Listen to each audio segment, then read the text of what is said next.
โมโสข้าทั้งหลายจึงได้ขนเงินขนคำเข้าของสัมปติทั้งหลายทั้งมวลนี้มาให้กับเจ้าของบ้านหลังนี้ซึ่งเป็นเงินมงคลตีไผ่ผู้ใดเข้ามาอยู่แล้วอยู่เย็นเป็นสุขอายุมั่นยืนยาวปราศจากโรคภัยไข้เจ็บเงินคำโตกลาบไหลลังเข้ามาสู่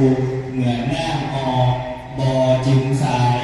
ของแม่เหือนหลังนี้ได้แล้วดีแล้วดีแล้วทางผู้ค้าก็ขอเชิญสู่เจ้าทั้งหลายคนเลิศคนคำแก้วแหวนเศษสิ่งทรัพย์สมบัติ